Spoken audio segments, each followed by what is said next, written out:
الحمد للہ وسلام علی عبادہ الذین اصطفیٰ خصوصاً علی سید الرسل وخاتم الانبیاء وعلی آلہ الاتقیاء واصحاب الاصفیاء اما بعد فأعوذ باللہ من الشیطان الرجیم بسم اللہ الرحمن الرحیم وبشر الصابرین الذین اذا اصابتهم مصیبہ قالوا انا للہ وانا الیہ راجعون صدق اللہ مولانا العظیم.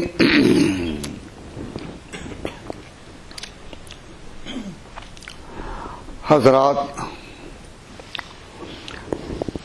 علماء کرام واجب الاحترام، بزرگان قوم،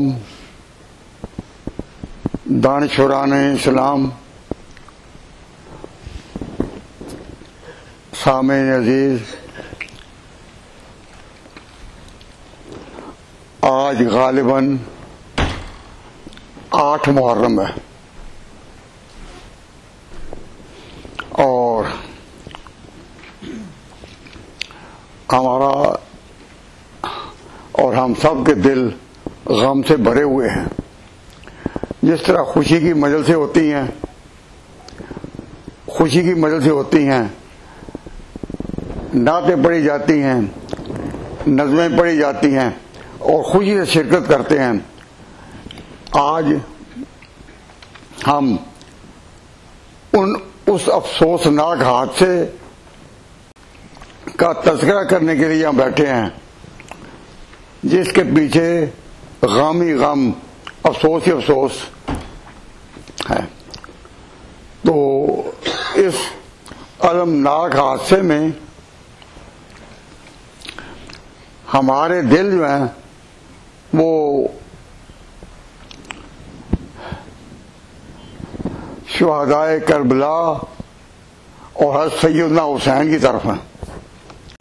حالات کچھ بھی ہوئے، لیکن ہمیں یہ بات یاد رکھنی چاہیے کہ اہل سنت والجماعت کی عقائد کی کتابوں میں بالکل وضاحت سے لکھا ہے کہ جس طرح صحابہ کرام رضوان اللہ اجمعین کی عقیدت ہمارے دین کی اساس اور بنیاد ہے، اہل بیت کی محبت بھی ہمارے دین کی بنیاد ہے اور ہمارے عقائد میں شامل ہے. نبی پاک صلی اللہ علیہ وسلم کا جہاں بالکل قریب کا بلڈ ریلیشن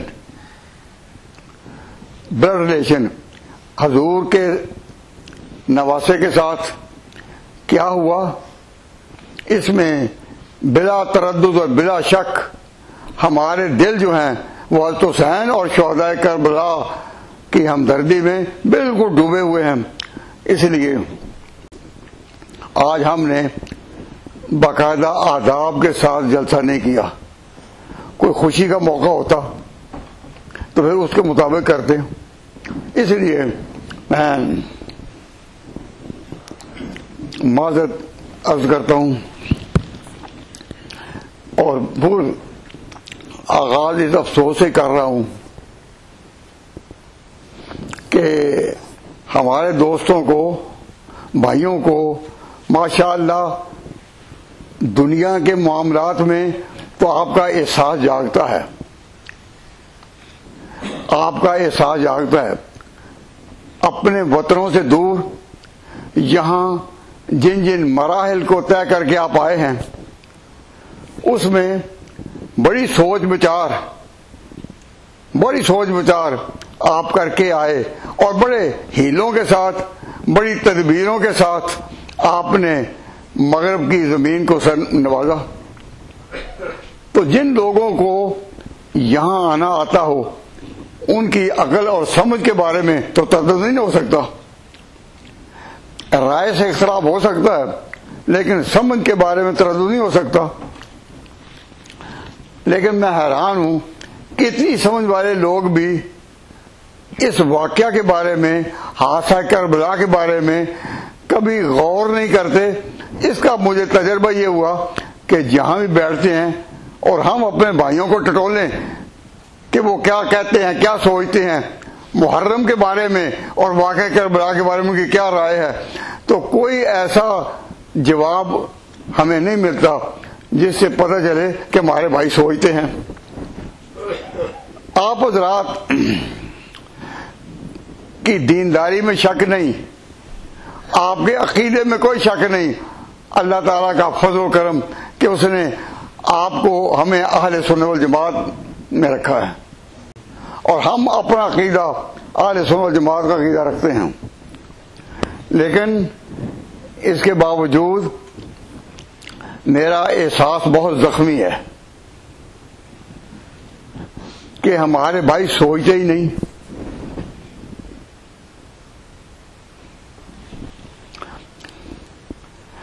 یہ نقطہ میں جو عرض کر رہا ہوں نا کہ ہمارے بھائی سوچتے ہی نہیں، یہ میرے ذہن میں بھی نہ آتا. لیکن مجھے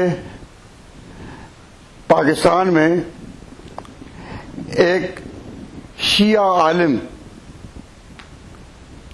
جو کبھی بعد میرے پاس آتے بھی اور ملتے ہیں، میرے پاس تو ہر مسلک کے لوگ آتے ہیں، لیکن مجھے یہ نقطہ اس نے بتایا.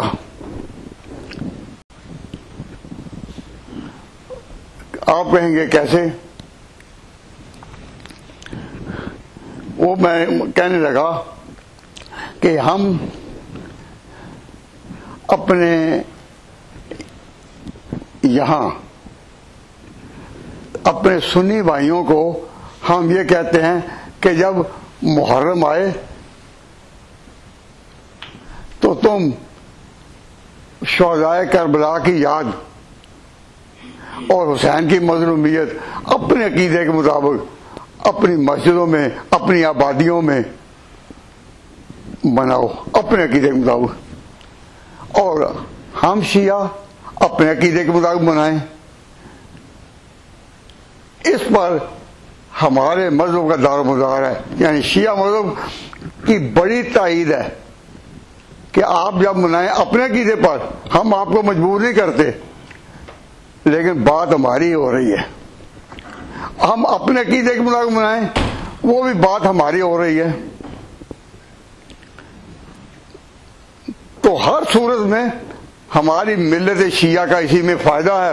ہم مجبور نہیں کرتے، اپنے عقیدے کے مطابق مناؤ.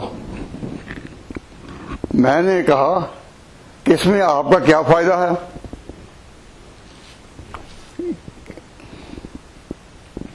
اس نے کہا کہ تم اپنے جو بھی عقیدے رکھو، لیکن پورے پاکستان میں، کیونکہ یہ بات پاکستان کی ہو رہی تھی، پورے پاکستان میں یہی ایک ہوا چل رہی ہے کہ جی یزید کے مقابلے میں نکلا تو پھر علی کا بیٹا ہی نا.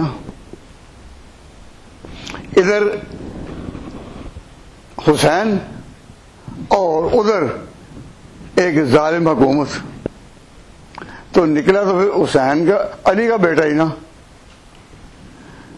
تو جناب یہ اس کے الفاظ کہ بڑے احترام میں کہ جناب ابی بکر کی اولاد کہاں تھی، جناب عمر کی اولاد کہاں تھی، حضرت عثمان کی اولاد کہاں تھی، تو نکلا تو پھر علی کا بیٹا ہی نا.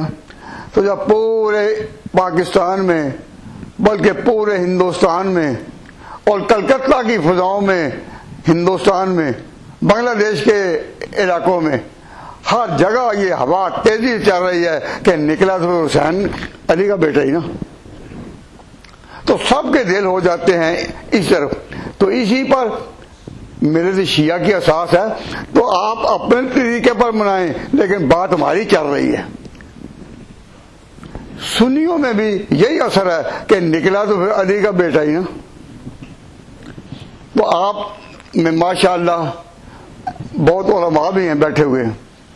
میں توجہ آپ کو دلاتا ہوں کہ یہ بات کیا غلط ہے کہ نکلا تو پھر علی کا بیٹا ہی نا.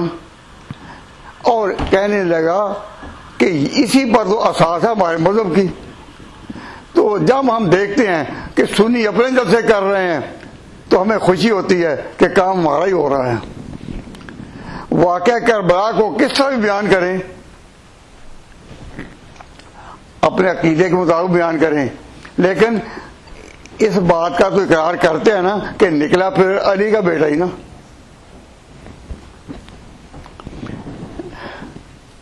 اس نے مجھے حیران کر دیا. میرے دل نے کہا کہ بات تو ٹھیک کہہ رہا ہے. آپ پاکستان کے, انڈیا کے, بنگلہ دیش کے رہنے والے ہیں تو آپ ایمانداری سے کہیں, خاص طور پر علماء سوچیں کہ کیا فضا یہی ہے نہیں.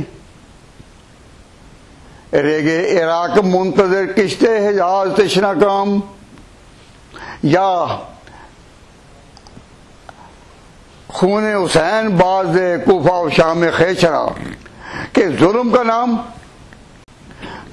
نام رکھا ہوا ہے ایک طرف, اور ایک طرف ہے کہ حسین کا نام. تو اب یہ مارکا ایسا ہے کہ دنیا میں کوئی بھی انکار نہیں کر سکتا کہ پھر نکلا تو علی کا بیٹا ہی نا. تو اس نے کہا کہ ہمارے مذہب کی ہم اقلیت میں ہیں, لیکن ہماری اپنی آواز جو ہے نا اس بات میں یہ ہے کہ 200-300 سال سے یہی آواز ہے, اور ہر کوئی کہے گا کہ نکلا تو پھر علی کا بیٹا ہی نا. تو میں آپ سے پوچھتا ہوں کہ اس نے بات غلط کہی ہے صحیح کہی؟ اب آپ نے بھی گردن جھکا لی کہ ہمیں بات کرتے ہوئے کوئی شرمندگی ہو رہی ہے کہ کیا کہیں, لیکن بات تو اس نے صحیح کہی نا. اگر ہمارے بھائی کبھی یہ سوچنے کی کوشش کریں کہ حضرت حسین مدینہ منورہ سے نکلے کیسے, کس لیے آئے, تو علماء نے پڑھا ہوگا وہ تو جانتے ہوں گے, لیکن ہمارے عام نوجوانوں میں کوئی بھی نہیں بتا سکا کہ حسین کیوں نکلے. بعض نادانوں نے جواب دیا کہ جی وہ ظلم کے مقابلے میں نکلے. تو آپ بتائیں سوچ کہ جب حضرت حسین مدینہ سے نکلے ہیں, اس وقت جب وہ نکلے ہیں اس وقت حکومت کا مرکز کدھر تھا؟ بھئی حکومت جو تھی یزید کی, اس کا کیپٹل یعنی حکومت کا مرکز جس کو کہتے ہیں نا کیپٹل ملک کا, وہ کہاں تھا؟ پڑھے لکھے دوستوں غور کرو کہ آپ کے سامنے تو جغرافیہ ہی نہیں ہے دنیا اسلام کا, اور ہر مسلمان کے ذہن میں جغرافیہ یہ ہونا چاہیے کہ کہاں, کہ دنیا عرب یا مسلمان کہاں تھے, ملکوں میں کہاں تھے. کبھی آپ نے سوچا؟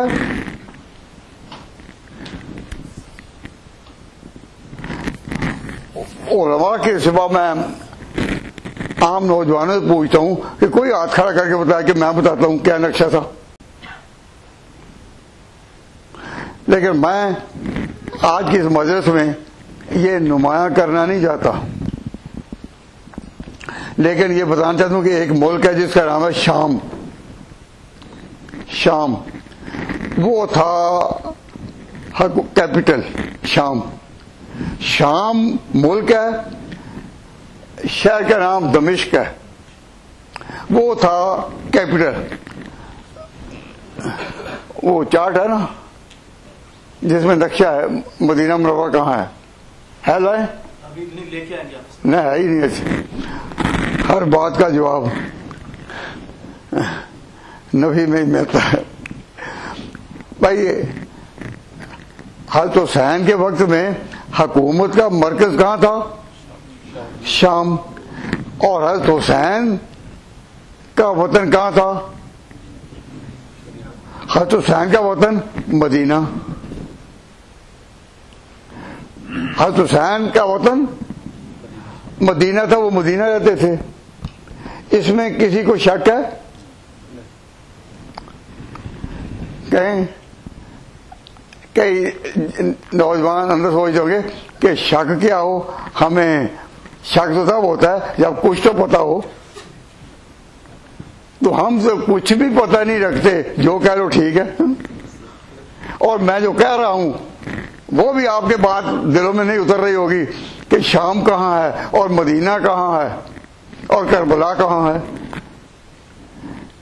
یہ ایک جس سے ہوتے ہیں تکون, تکون کہتے ہیں جس کے 3 طرف ہوں. بھائی دوستو یہ تکون دیا کنیاں نکڑا ہوں 3, ادھر ادھر اور ادھر. ایک تکون ہے کیا کہ ایک ہے شام اور ایک ہے مدینہ اور ایک ہے عراق کوفہ جہاں کربلا ہے. تو حسین کہاں رہتے تھے؟ مدینہ. حکومت کہاں ہے؟ شام میں. اور کربلا کہاں ہے؟ ادھر عراق میں. تو اگر حضرت حسین یزید کے مقابلے میں نکلے ہوں تو پھر مدینہ سے کدھر آنا چاہیے؟ بولو میں کچھ تو بولو کہ لوگ کہتے ہیں آج غزل سرانہ ہوا, اور کچھ تو کہیے.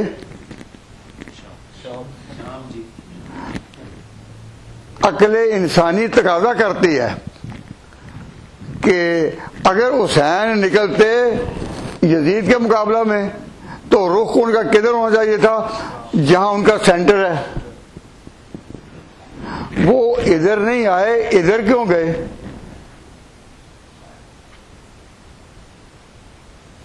یا کہو کہ یہ 3 علاقے علیحدہ علیحدہ نہیں ہیں, شام, عراق اور حجاز مدینہ جہاں. بھئی اگر سمجھ آ گئی ہے تو کم ہاتھوں کھڑا کر دو. پھر توجہ فرمائیں پھر کہ حجاز ایک علیحدہ جگہ ہے, شام ایک علیحدہ ملک ہے, اور آج عراق جہاں کربلا ہے وہ بھی علیحدہ ملک ہے. تو عراق کا سینٹر کیا ہے؟ بغداد. اور شام کا سینٹر کیا ہے؟ دمشق. اور جو مدینہ شریف ہے آج کل اس حکومت کا سینٹر ہے ریاض. لیکن مدینہ منورہ اور مکہ 2 مقامات مقدسہ وہی ہیں. تو پھر میں آپ کو اس طرح توجہ دینا چاہتا ہوں کہ جو لوگ یہ کہتے ہیں کہ حضرت حسین یزید کے مقابلہ میں نکلے, ان کی عقل کیا کہتی ہے کہ عقل انسانی یہاں تک پرواز نہیں کر سکتی. آپ کی عقل کیا کہتی ہے؟ دوسری بات یہ کہ دوسرے کہ واقعہ کربلا کیا ہے؟ واقعہ کربلا کیا ہے؟ ایک ظلم کا کھلا نشان ہے, ظلم کا کھلا نشان ہے. تو اس ظلم کا ذمہ دار کون ہے؟ جو کچھ پروپیگنڈا ہے نا. اتنی بات ہے کہ کربلا کا تصور آتا ہی ہمارے دماغ کھولتے ہیں کہ ظلم, تو ظلم کا نشان کیا ہے؟ حکومت. تو آپ بتائیے, جو میں ایک اور سوال کرتا ہوں کہ جس وقت حضرت معاویہ رضی اللہ تعالیٰ عنہ کی وفات ہو گئی، جن سے حضرت حسین آخر دم تک خوش رہے، حضرت معاویہ سے آخر دم تک خوش رہے، اور انہی کی وجہ سے حضرت حسین عراق چھوڑ کر مدینہ آ کر آباد ہوئے تھے۔ ورنہ حضرت حسین کے والد جو تھے، کیا نام تھا ان کا؟ حضرت حسین کے والد حضرت علی مرزا۔ حضرت علی مرزا تو حجاز سے نقل مکانی کر کے عراق آباد ہو گئے تھے، ان کا وطن جو تھا وہ عراق تھا۔ کن کا؟ حضرت علی کا۔ وہ چھوڑ آئے تھے وہاں، اور اس میں بھی حکمت تھی، چھوڑ آئے تھے۔ تو حضرت علی کے بعد ان کے بیٹے حسن اور حسین دونوں وہیں سے عراق میں رہتے۔ تو جب حضرت معاویہ سے مصالحت ہو گئی تو وہ پھر آ گئے مدینہ میں، کیونکہ پرانا ان کا وطن یہی تھا، پرانا وطن یہی تھا، فاطمہ کا وطن یہی تھا، حضور کا وطن یہی تھا، تو آ گئے حسن حسین بھی وہیں۔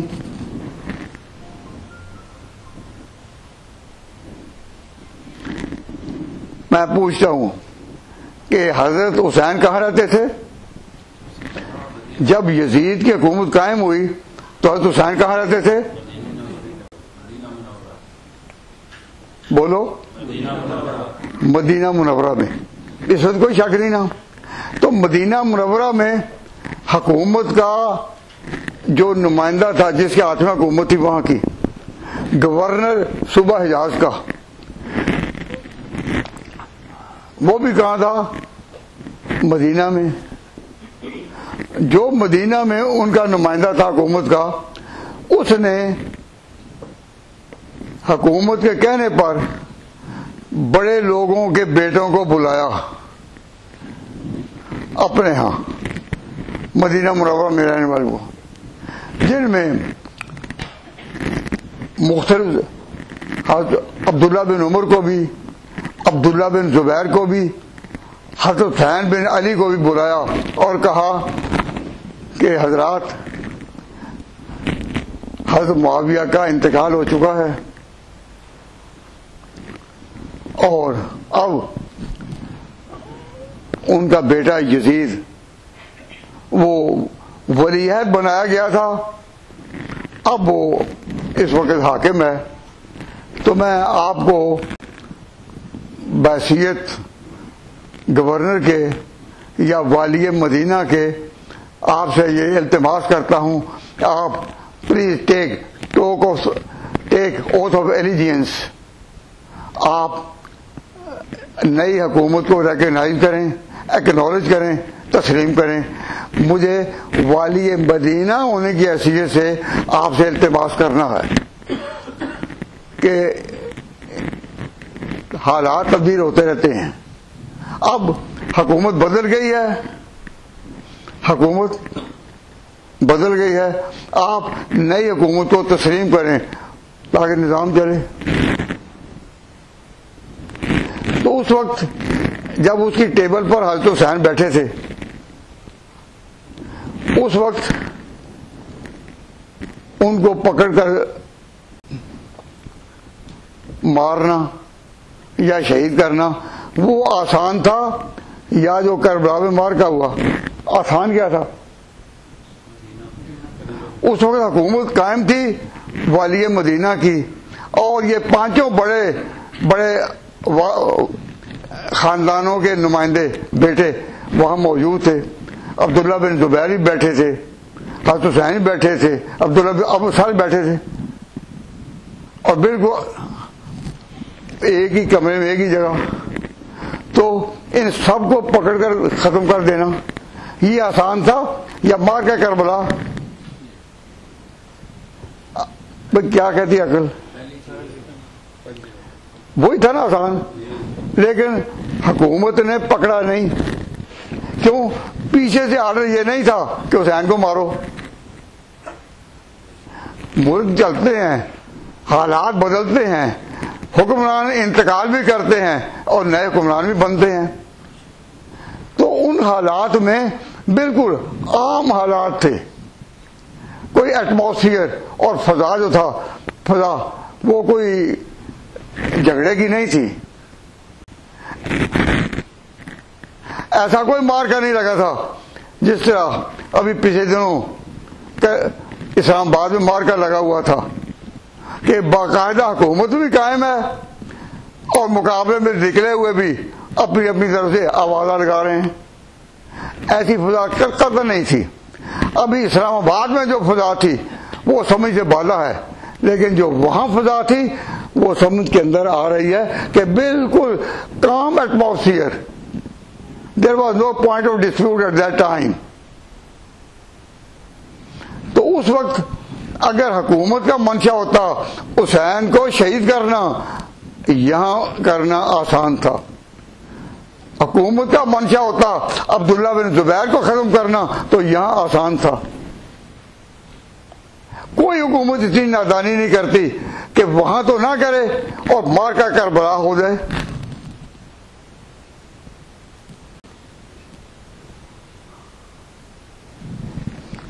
جب یہ نہیں تو حضرت حسین نے کیا جواب دیا؟ حضرت حسین نے کہا کہ ہمیں سوچنے کا موقع دو. حضرت حسین نے جواب دیا شریفانہ کہ ہمیں سوچنے کا موقع دو. عبداللہ بن زبیر نے بھی کہا کہ ہمیں اس پر سوچنے کا موقع دو. بصورت والی مدینہ نے کہا کہ ہاں یہ کامن سینس کی بات ہے کہ سوچ لو. اور یہ حضرات سارے اپنے اپنے گھر چلے گئے.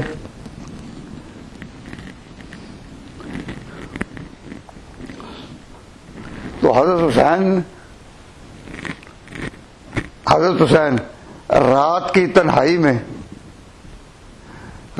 تنہائی میں کسی کو بتائے بغیر مدینہ سے نکل گئے. عبداللہ بن زبیر وہ اپنی جگہ وہاں سے نکل گئے.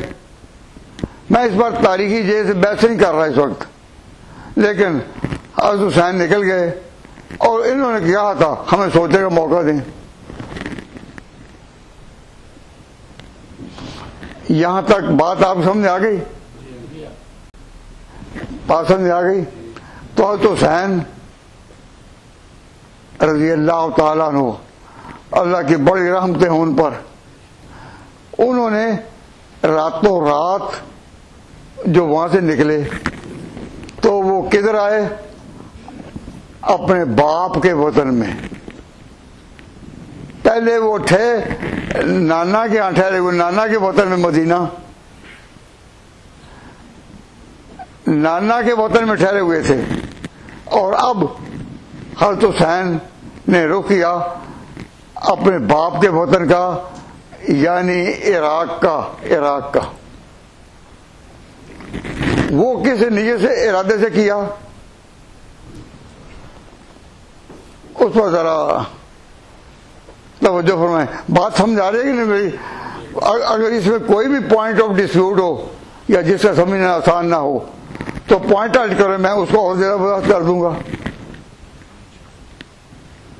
لیکن توجہ دلا رہا ہوں کہ حضرت حسین مدینہ سے نکلے کدھر؟ جواب اپنے باپ کے وطن میں. وہ وطن کون سا تھا؟ عراق. اس وطن کو، باپ کے وطن کو چھوڑا انہوں نے کیوں تھا؟ حضرت معاویہ کی صلح کی وجہ سے. اور جب صلح ہی ہو گئی تو وہ مدینہ منورہ آ گئے. پھر کون؟ حسن بھی اور حسین بھی. اور جب حکومت بدلی تو حضرت حسین نے ارادہ کیا کہ میں اب مدینہ نہیں رہتا، اب چلا جاتا ہوں میں اپنے باپ کے وطن میں. تو وہ انہوں نے ادھر آنے کا ارادہ کر لیا تھا.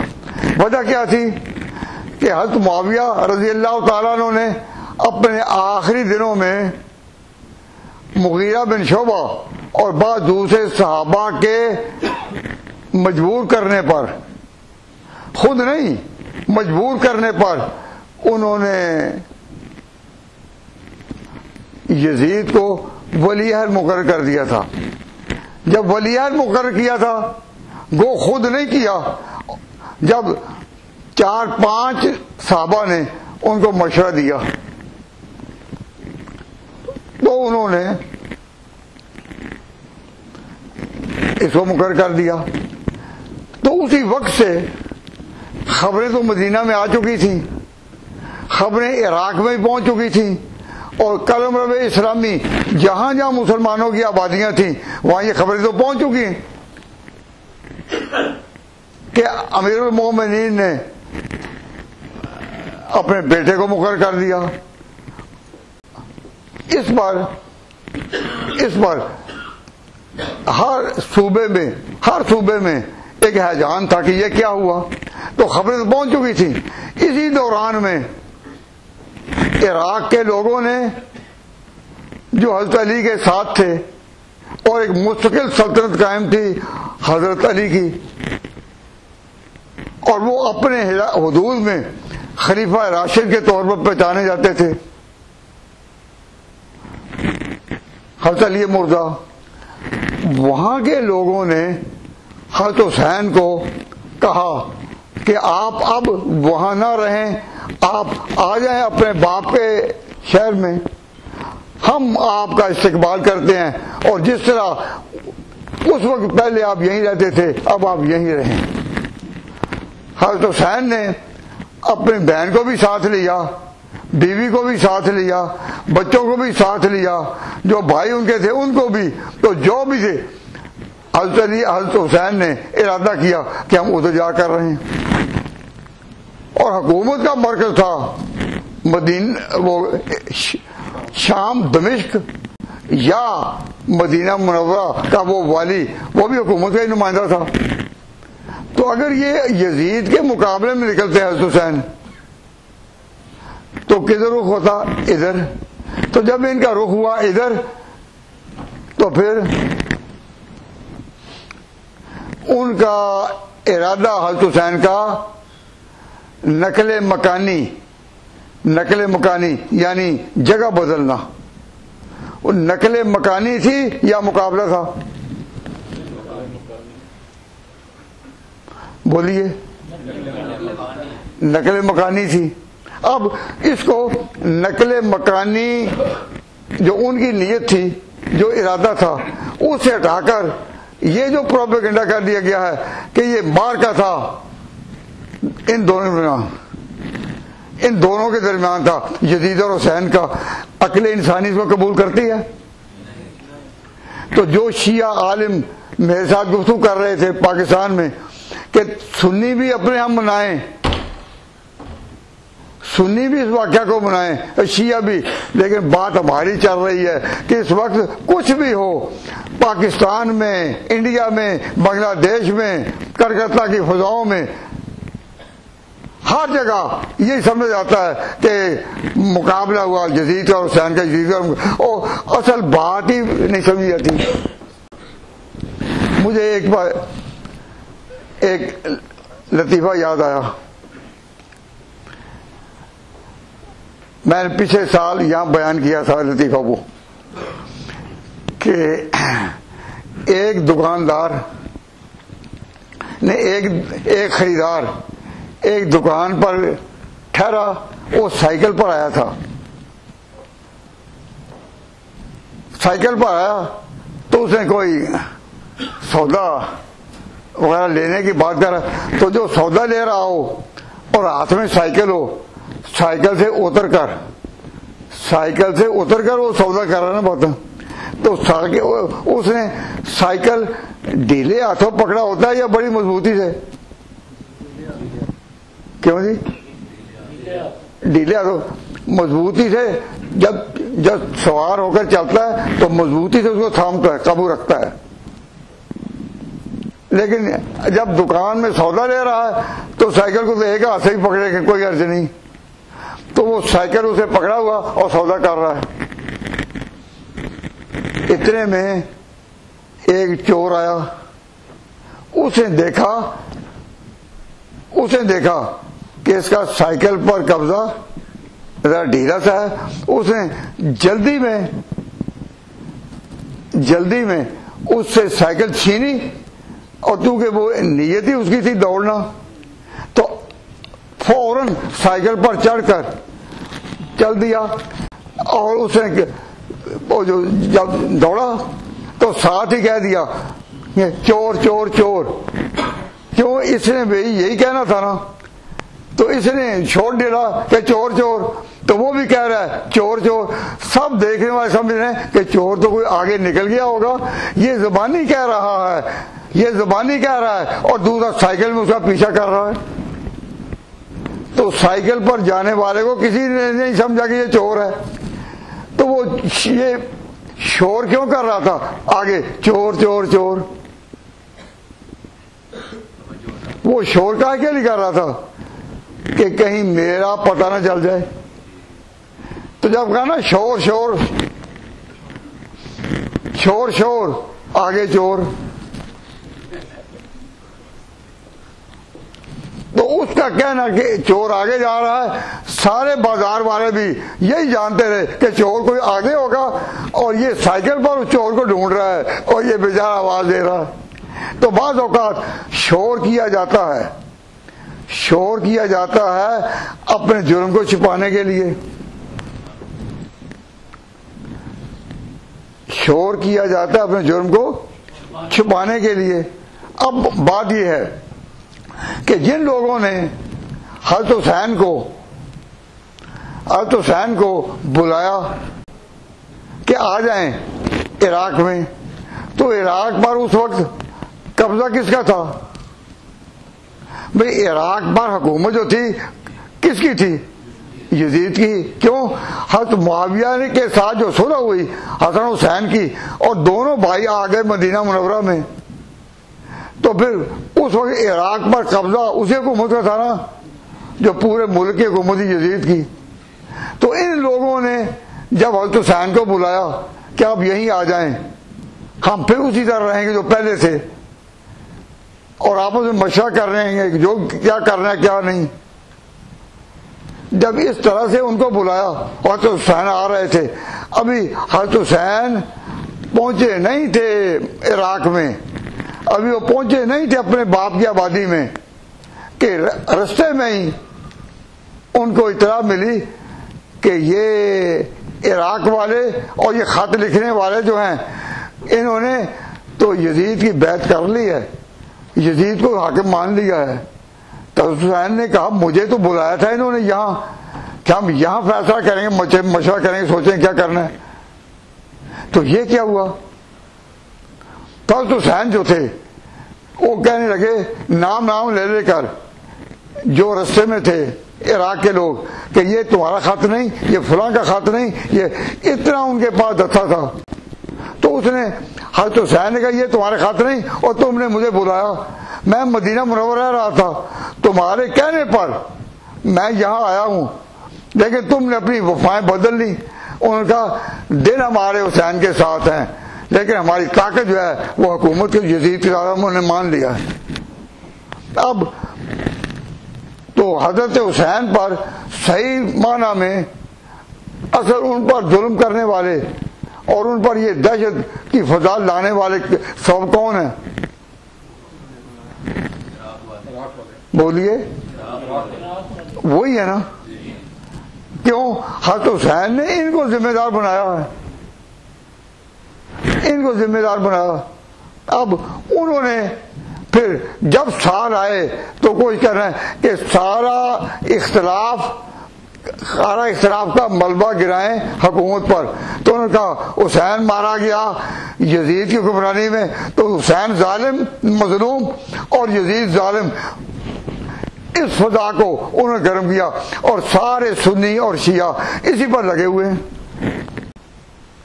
تو جس طرح وہ سائیکل چور اس کا جو تھا نا چوری کرنے والا, وہ اپنے عیب کو چھپانے کے لیے کہہ رہا تھا چور چور چور چور چور چور، کہ آگے کہیں چور جا رہا ہے، اسی کا شور تھا کہ چور آگے ہے۔ تو وہ اپنے جرم کو چھپانے کے لیے تو ان لوگوں نے جو عراق کے تھے حضرت حسین کو دھوکے سے انہوں نے بلایا اور اپنی وفائیں جو تھیں وہ جوان بدل ڈالیں۔ انہوں نے اپنے عیب کو چھپانے کے لیے رخ کر دیا ہے عوام کا عذر۔ اب وہ یہی کہتے ہیں کہ یہ واقعہ کربلا کیا تھا، یہ ایک ظلم اور انسلام کا مقابلہ تھا، اور نعرے لگنے شروع ہوئے، قتل حسین اصل میں مرگ یزید ہے، کہ حضرت حسین جو شہید ہوئے تو یزید مرا، قتل حسین اصل میں مرگ یزید ہے، اسلام زندہ ہوتا ہے ہر کربلا کے بعد۔ اور ہم نے بچپن میں، مجھے یاد ہے کہ ہم پرائمری میں پڑھتے تھے تو محلے میں ایک پمفلٹ بکا کرتا تھا جس کا نام تھا جنگ نامہ کربلا۔ تو جب کبھی آتا ہے جنگ نامہ کربلا تو وہ کہ جنگ کربلا میں جنگ ہوئی، کربلا میں جنگ، ادھر کون ہے حسین، ادھر کون ہے یزید، جنگ نامہ کربلا، اور آگے آگے یہ آوازیں لگ رہی ہیں اس طرح، قتل حسین مرگ اصل میں مرگ یزید ہے، اسلام زندہ ہوتا ہے کربلا کے بعد۔ آپ بھی اپنے ماحول میں اس کو مار کہنی کا کہتے ہیں نا۔ انہوں نے پھر ایک اور حکمت چلائی کہ اگر کوئی کہے کہ اس کا ملبہ یزید پر نہ گرائیں تو ہماری باری آ جائے گی۔ انہوں نے ایک پروپیگنڈا کیا، ہو اگر کسی نے کہا بھائی ذمہ دار تم ہو، اچھا یہ یزید کے حامی ہیں، آج کوئی بھی حقی بات کہے اس پر اوپر گمان پایا جاتا ہے کہ یہ تو یزید کا حامی ہے۔ میں آپ سے بات کہتا ہوں، توجہ کریں کہ پاکستان میں میں نے دیکھا کہ جب کبھی کوئی اس کا رخ کرے نا، اس کا ایسا رخ کرے کہ حضرت حسین کے قاتلوں کی خانہ تلاشی لو کہ وہ کون تھے،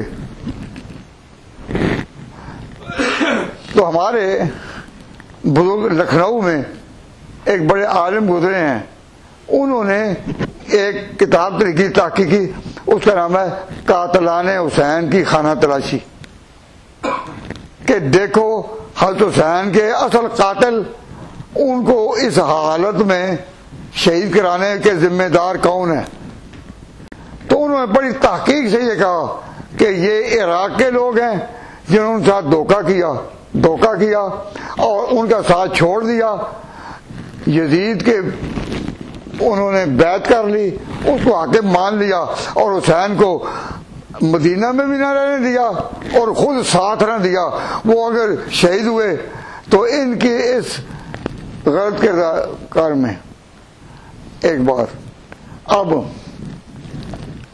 میں آپ کو توجہ دلا رہا ہوں، آپ اللہ کے گھر میں بیٹھے ہیں، غیر جانبدارانہ طور پر کہیں کہ اگر حکومت نے پہل کرنی ہوتی ظلم میں تو مدینہ منورہ میں ان کو پکڑ نہیں سکتے تھے، بے بس نہیں کر سکتے تھے، شہید نہیں کر سکتے تھے، لیکن انہوں نے بالکل آزاد فضاد بات کی۔ انہوں نے کہا ہمیں غور کرنے کا موقع دیں، انہوں نے وقت دیا، اور کوئی انہوں نے پیچھے کوئی سی آئی ڈی بھیجی ہے کہ دھیان کرو کہیں ادھر ادھر نہ ہو جائیں، نہیں، اس وقت خیال ہی یہ نہیں تھا۔ لیکن عراق کے لوگوں نے جو چٹھیاں لکھی اور کہا کہ آپ آئیں، اور کربلا میں جس نے بھی ان واقعات کی تاریخ لکھی ہے، لکھا ہے کہ حضرت حسین جب وہاں سفر میں تھے تو وہ خط ان کے ان گٹھڑی بندی ساتھ تھی، ایک خط نہیں، کئی خطوط تھے، اور ہر ایک نے اپنی وفاداری کا، ہم ہیں حسین کے فدائی، ہم ہیں آپ کے علی کے مان، ہم ہیں۔ تو حضرت حسین کے پاس وہ سارے خطوط تھے۔ اب جو سوال ہے اصل میں کہ حضرت حسین مدینہ منورہ سے نکلے کیوں، کہاں کے نکلے؟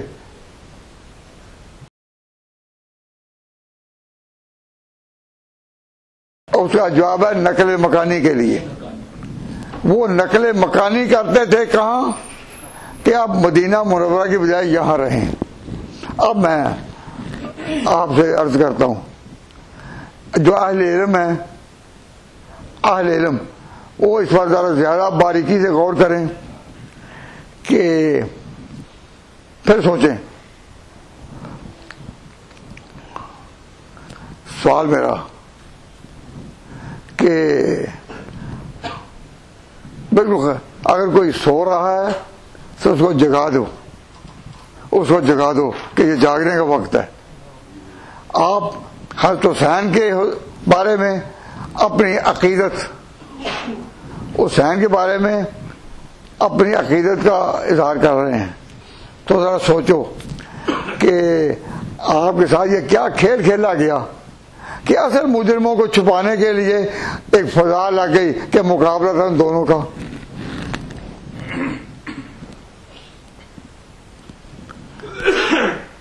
اور پورے ملک میں عام لوگ، پڑھے لکھے لوگوں کو تو کچھ پتہ لگ گیا ہوا ہے، لیکن عام لوگوں میں فضا یہی ہے کہ جی نکلا تو پھر علی کا بیٹا ہی نا.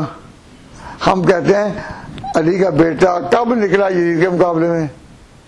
اگر وہ مدینہ منورہ میں بھی اتنی آواز لگا دیتے کہ میں مقابلے میں نکلتا ہوں، تو اس وقت بھی حضرت حسین کی اتنی آواز تھی، فاطمہ کے بیٹے کا اتنا احترام تھا، نبی کے نواسے کی اتنی یاد تھی، اس وقت بھی ہزاروں مسلمان نکلاتے ان کے ساتھ. تو پھر مدینہ منورہ سے اس قافلے میں قافلہ شہداء میں اور مقابلے قافلے میں ایک حسین نہ نکلتے بلکہ ہزاروں نکلتے.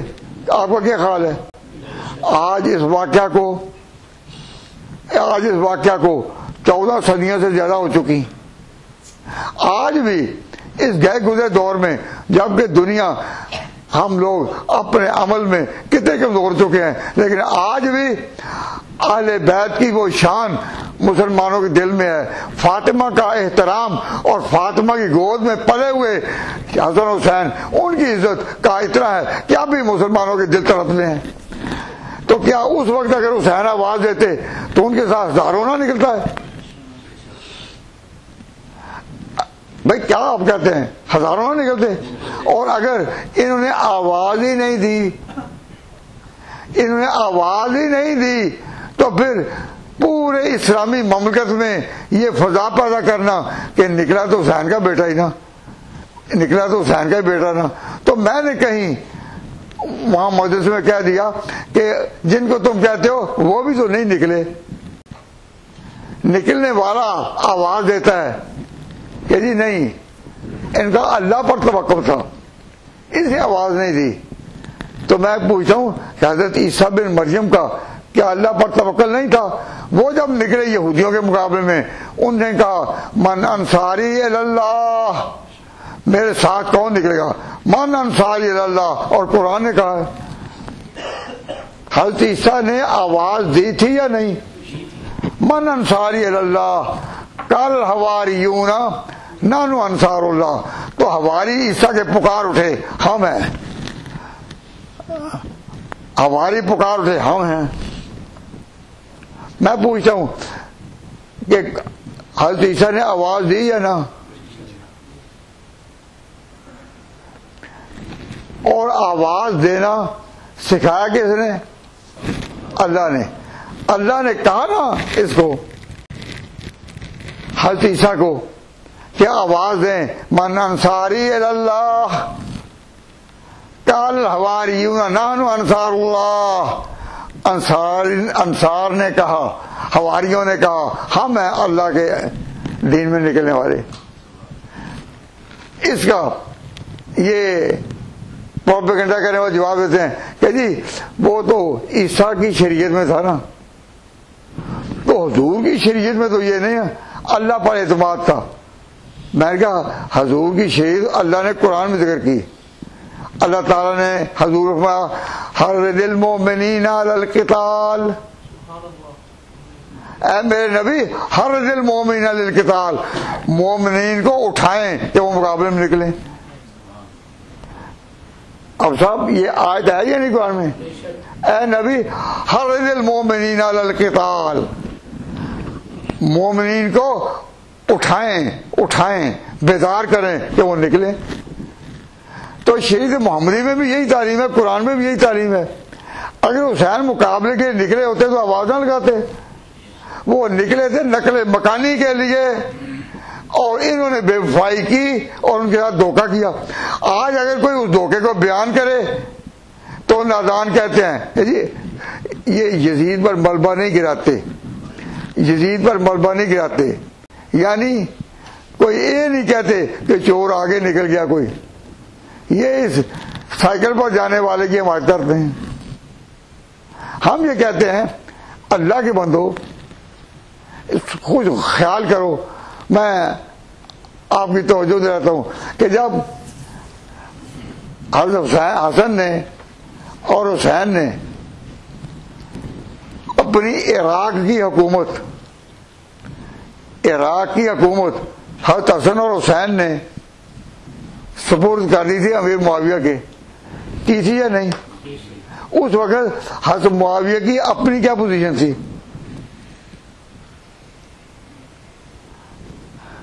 کاش کہ آپ کو اگر یہ نقطہ سمجھ میں آ جائے تو پھر اگلی بات سمجھ بڑی آسان ہوگی کہ نکلے کہے کے لیے تھے.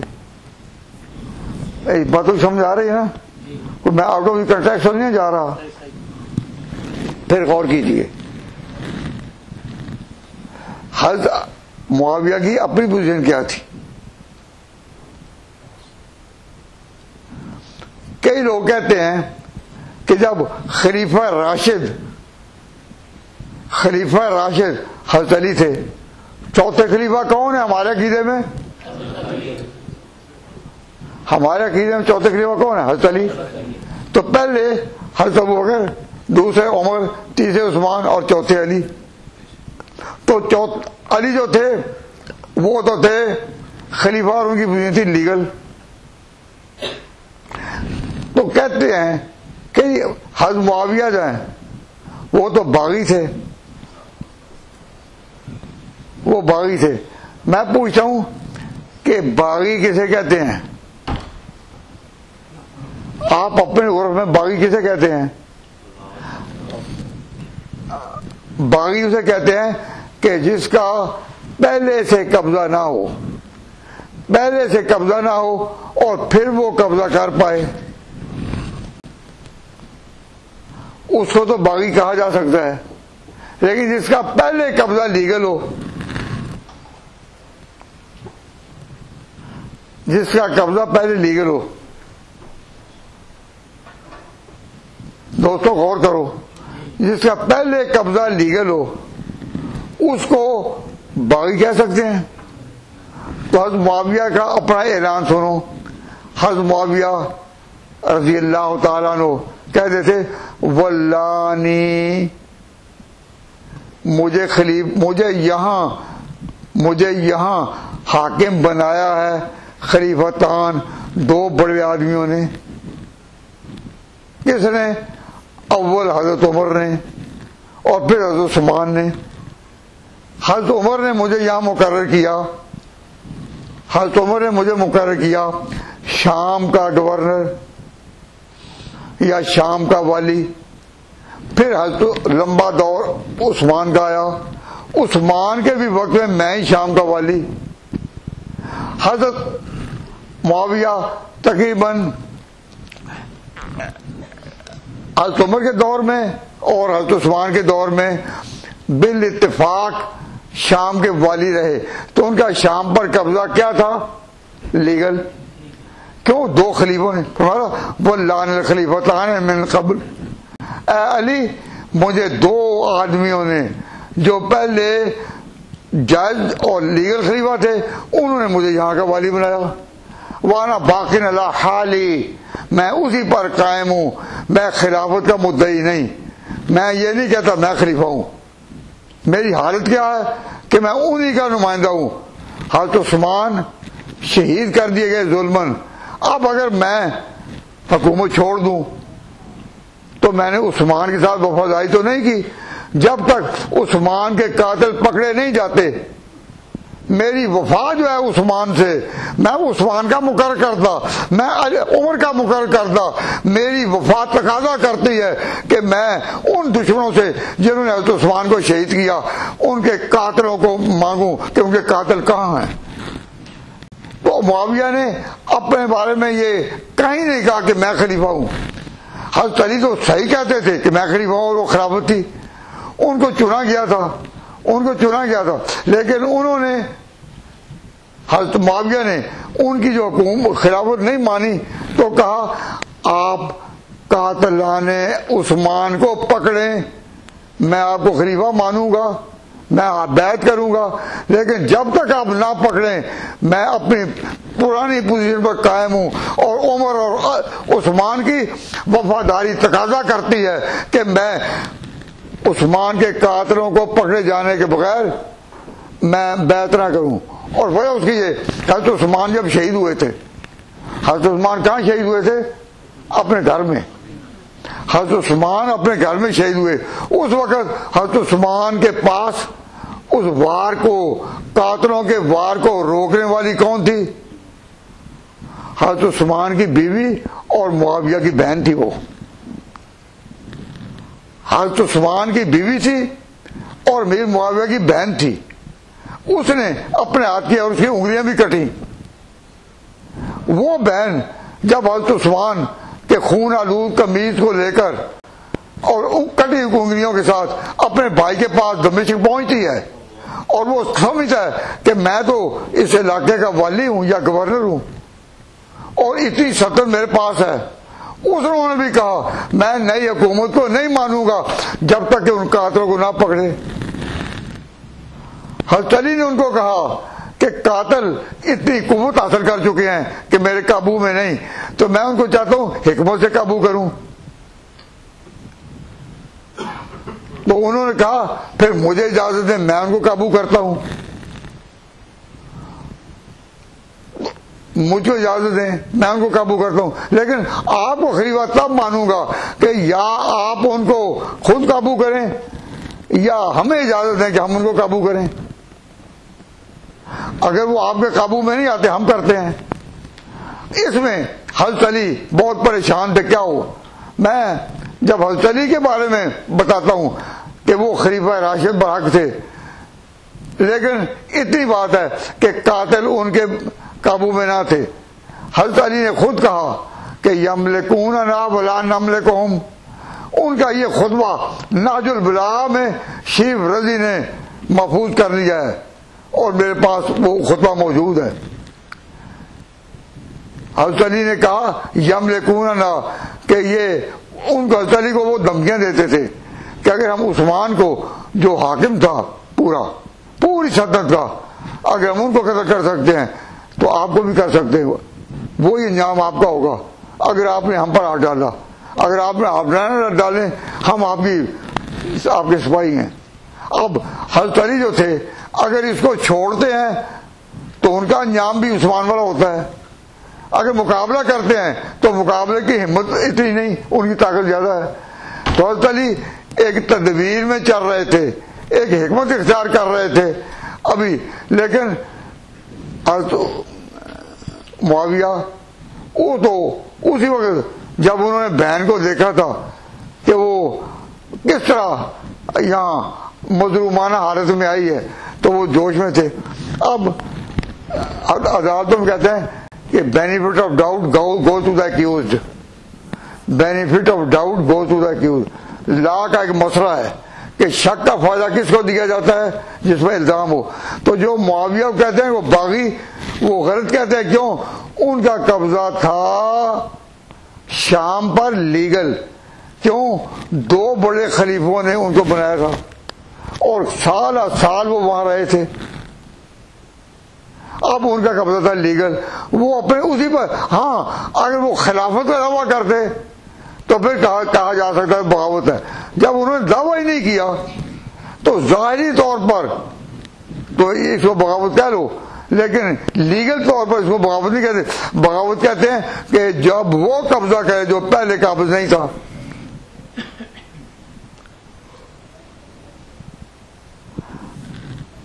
یہ تو بات اس طرح کہ جس طرح مشرف نے پاکستان پر قبضہ کیا، پہلے ایک حکومت قائم تھی، اچھی یا بری جو بھی حکومت قائم تھی، اور مشرف اس کے ماتحت تھا، اس کی ملازمت میں تھا. اس نے جو قبضہ کیا تو اس کو تو کہا جا سکتا ہے کہ بغاوت، کہ پہلے قبضہ نہ ہو پھر وہ قبضہ پائے. لیکن امیر معاویہ کا قبضہ شام پر ایسا ہی تھا یا مختلف؟ وہ مختلف تھا. کیوں؟ لیگل قبضہ تھا. دو بڑے وقت انسانوں نے، بڑے حکمرانوں نے اس کو اپنا بنایا ہوا تھا گورنر. حضرت عمر تو حضرت معاویہ نے جو خط لکھے ہیں وہ ان خطوط میں یہ موجود ہے کہ مجھے مجھے والی بنایا ہے شام کا دو بڑے آدمیوں نے، حضرت عمر نے اور حضرت عثمان نے. وَأَنَا بَاقٍ عَلَىٰ حَالِي، اور میں اپنے اسی حال پر کھڑا ہوں. تو حضرت معاویہ نے اپنی لیگل پوزیشن کا اعلان کیا نا. اب جب حضرت حسن اور حسین میں انہوں نے سمجھا کہ اب ہم معاویہ سے صلح کر کے سلطنت کو پھر سے ایک کر دیں، تو ان دونوں کی پوزیشن کیا تھی؟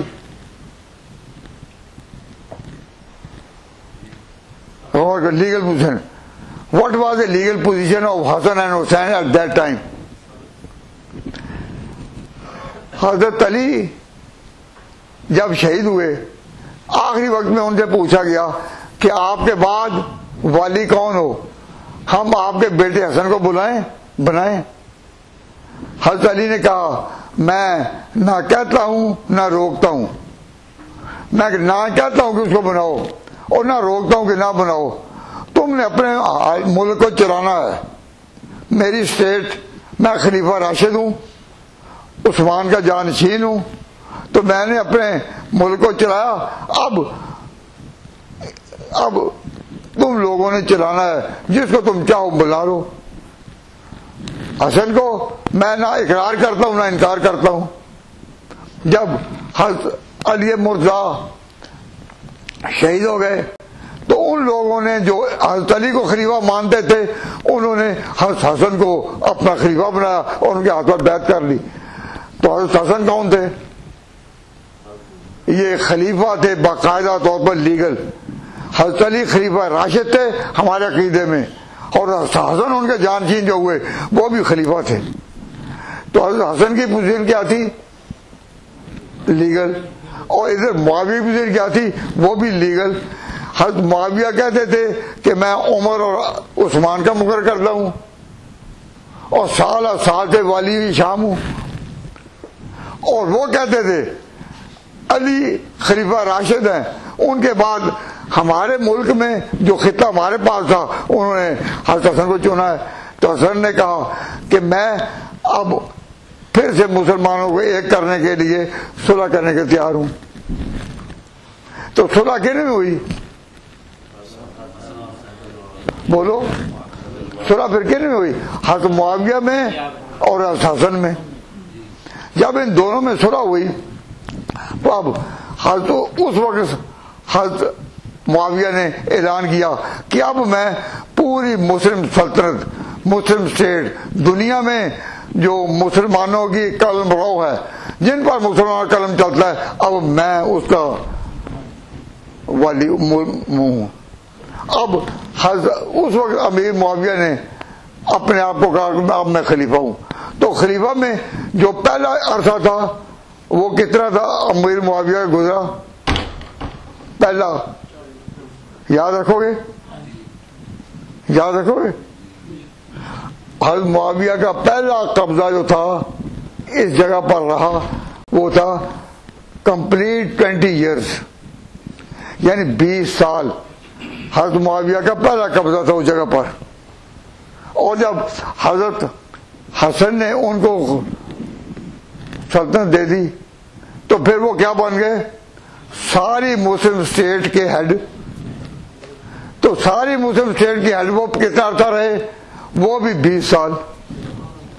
تو مسلمان حکمرانوں میں 40 سال کا اقتدار صرف معاویہ کو رہا ہے. پھر بتائیے کہ حضرت معاویہ کتنا عرصہ رہے ماتحتی کے طور پر؟ 20 سال. اور پھر کتنا عرصہ رہے وہ ساری سلطنت کے والی کے طور پر؟ 20 سال. تو 40 سال کا جو عرصہ ہے اس میں امیر معاویہ اتنے تدبر سے چلے اور اتنے انصاف سے چلے کہ کسی نے پھر انگلی بھی نہیں اٹھائی. حسن حسین نے اس دوران میں کبھی کوئی شکایت نہیں کی. تو میں آپ سے اب پوچھتا ہوں کہ امیر معاویہ پوری سلطنت اسلامی کے جو سربراہ ہوئے، ruler of all the Muslim states ہوئے، وہ کس طریقے پر ہوئے؟ یہ بڑا مشکل سوال ہے. حضرت علی نے حضرت معاویہ اب جب پوری مسلم اسٹیٹ کے ہیڈ ہوئے تو کس لائن سے ہوئے؟ جواب صلح نامہ کے ساتھ. عوامی انتخاب نہیں ہوا، یعنی پورے ملک میں یہ نہیں کہا گیا کہ اب ووٹنگ ہوگی. اس وقت یہ طریقہ نہیں تھا جو آج کل میجورٹی جس کو کہتے ہیں. تو یہ پوائنٹ ہی نہیں اٹھا کہ جس کا پہلا خلیفہ ابوبکر ان کو چنا تھا میجورٹی نے. اس طرح معاویہ میجورٹی کے ساتھ چنے نہیں گئے، یہ حاکم بنے بطریقے مصالحت یا عوامی الیکشن؟ ہاں جی، مصالحت سے ہوئے نا. تو مصالحت جو ہے، مصالحت اس کا آخری فقرہ کیا تھا؟ وہ صلح نامہ جو ان کے درمیان لکھا گیا. اگر آپ کو کوئی شوق ہو پڑھنے کا تو آپ کتابیں پڑھیں. تو وہ صلح نامہ دے گا کہ حاضہ ما صالح علیہ السلام علی ابن ابی طالب، کہ یہ وہ صلح نامہ ہے جو علی کا بیٹا حسن کرتا ہے اور اس شرط پر معاویہ کے سپورٹ کرتا ہے اپنی اسٹیٹ عراق کی بھی. یہاں تو پہلے ان کا قبضہ ہے نا، معاویہ کے مقبوضات جو ہیں ان کے پاس پہلے ان کا قبضہ ہے. اور میں جو اپنی سلطنت ہے وہ بھی ان کے سپورٹ کرتا ہوں، لیکن شرط ہے میری. اس معاہدے میں شرط تھی کہ وہ حکومت قائم کریں گے کتاب و سنت کے مطابق. سنو نہیں، دھیان نہیں، جگا دو ایک دوسرے کو تاکہ سب سمجھیں. کہا کہ یہ حکومت کریں گے کتاب و سنت کے مطابق وسیرت الخلفاء الصالحین، اور جو پہلے خلیفہ گزرے ہیں صالحین ان کی سیرت کی پیروی میں. تو حضرت حسن نے یہ جو قید لگائی کہ جو پہلے خلیفہ ہیں ان کی پیروی کریں گے، تو معلوم ہوا کہ حسن کا اپنا عقیدہ بھی یہی تھا کہ ابوبکر حق، عمر حق، عثمان حق اور علی بھی حق. فرمایا کہ میں یہ سلطنت میں دیتا ہوں کس کو؟ معاویہ کو، کہ وہ فیصلے کریں گے کتاب و سنت کے مطابق. اور حضرت معاویہ نے اس پورے عرصہ میں جو حکومت کی انہوں نے بالکل انصاف کی حکومت کی، اور اس طرح انصاف کی کہ وہاں کی پبلک ان پر جان دیتی تھی. اور کوئی حکمران اتنا محبوب نہیں گزرا کہ جس پر وہ جان دیتے ہوں ان کے سوا. یہی وجہ ہے. خیر تو معاویہ کا جب آخری وقت آیا تو انہوں نے کہا اب کیا کریں، اب کس کو بنائیں؟ تو ان کو مشورہ دیا گیا کہ اگر آپ کے خاندان سے یہ سلطنت لوگ آپ پر جان دیتے ہیں تو جو آپ کا بیٹا ہے اس پر بھی وہی وفاداری کے پھول پر آئیں گے. اور کسی کو چنا تو پھر اندیشہ ہے کہ شاید لوگوں کی وفاداری ہے کہیں دم نہ توڑ دے. تو معاویہ نے کہا تھا بھئی بات تو آپ کی ٹھیک ہے، لیکن میں بیٹے کو کیسے مقرر کروں، بیٹے کو مقرر کیسے کروں؟ انہوں نے کہا یہ مجبوری ہے. اگر اور کسی کو مقرر کیا گیا تو اب حالات نئے ہیں، وہ دور صحابہ والا نہیں رہا. صحابہ جو ہیں وہ چند رہ گئے ہیں جو نشان ہیں، باقی لوگ غیر تھا. اب جو نئی نسلیں بڑی ہیں, بڑی تعداد ہے, تو ان کے وفاداری کی ان میں شک ہے. اور عراق کے لوگ جو ہیں وہ بڑے بے وفا رہے. علی مرزا بھی ان کی شکایت کرتے رہے. حضرت علی مرزا نے کہا تھا عراق کے لوگوں کے بارے میں کہ اے عراق کے لوگوں, اے کوفہ کے لوگوں, شام کا والی معاویہ جو ہے اس کے ساتھ جو شامی ہیں, شامی, میں چاہتا ہوں وہ میرا سودا کر لے, 10 عراقی لیتا جائے, ایک ایک شامی دیتا جائے. 10 عراقی میں تمہیں دیتا ہوں اور وہ مجھے ایک دے دے. واللہ لا وددت لو ان معاویہ صرف منکم صرف دینار بدرہم. 10 تو حضرت علی برابر شکایت کرتے رہے, اے عراق تم میرے ساتھ وفا نہیں کرتے, میری باتوں کو مانتے نہیں. دیکھو معاویہ کے ساتھی کس طرح کی بات مان رہے ہیں. ہم دیکھو تو حضرت علی مرزا ان سے شاگرد ہے. تو عراق کے لوگوں کی رائے بڑی جلدی بدلتی ہے, بڑی جلدی. اب بھی موجودہ انقلاب میں صدام کی حکومت کو ختم کرنے میں بڑا تھوڑا وقت لگا, بڑا, لیکن اس کے مقابلے میں شام جو ہے وہ اب تک اپنی جگہ قائم ہے. تو اس وقت بھی شام کے لوگ جو تھے ٹف فائٹرز, یہ بڑے لڑاکو قسم کے تھے, کم قائم رہنے والے. تو اب تک ارض مقدس بھی یہی ہے. تو میں اس وقت یہ نہیں بیان کرتا کہ اسرائیل کیسے قوت پکڑ گیا, وہ اور بات ہے. لیکن بات یہ ہے کہ حضرت معاویہ رضی اللہ تعالیٰ عنہ کی پوزیشن کیا تھی. حضرت معاویہ کی پوزیشن یہ تھی کہ انہوں نے صلح کے طور پر قبضہ لیا تھا سارے ملک کا. عوامی انتخاب نہیں ہوا تھا. اب جب پتہ چلا کہ معاویہ نے اپنے بیٹے کو مقرر کیا ہے, تو یہ تو سیرت خلفائے صالحین نہیں تھی. نہ ابو بکر نے اپنے بیٹے کو آگے کیا, نہ حضرت عمر نے اپنے بیٹے کو آگے کیا, نہ حضرت عثمان نے اپنے بیٹے کو. تو یہ تو ان کی سیرت کے خلاف تھا. تو حضرت معاویہ کا ایک ہی عمل تھا, اور معاویہ جانتے تھے کہ انہوں نے اس مجبورے میں کیا ہے کہ اب شام کے لوگوں کا مقابلہ شاید کوئی بھی عیسائی سلطنت نہ کر سکے, لیکن اور کسی سے سربراہ آ جائے تو عیسائی قوت باعث کی, جن کو بڑی مشکل سے دبایا تھا عمر نے اور عثمان نے, وہ پھر عہدہ کر رہے ہیں.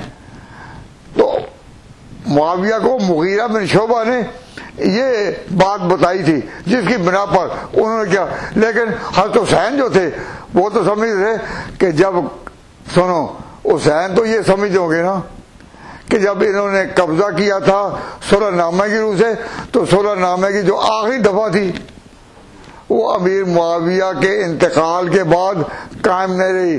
تو صلح نامہ ٹوٹ گیا, میں اپنے گھر چلتا ہوں شام میں, عراق میں ہی, وہیں ہم رہیں گے, لڑیں گے نہیں, مقابلہ نہیں کریں گے, لیکن اپنے ہاں ہم مستقل طور پر رہیں گے. تو حضرت حسین کا یہ خیال تھا, اور اسی پر انہوں نے نقل مکانی کی تھی. تو لوگوں, آج یہ 8 تاریخ ہے محرم کی, آپ کو پھر سوچنے کی دعوت دیتا ہوں کہ اس مسئلے کو سوچیں کہ حسین نکلے وہاں سے کس لیے. سب جواب دیں, نقل مکانی کے لیے. یہ جو کہتے ہیں لوگ کہ وہ مقابلے کے لیے نکلے, نہ, اگر مقابلے کے لیے نکلتے تو شام کا رخ کرتے.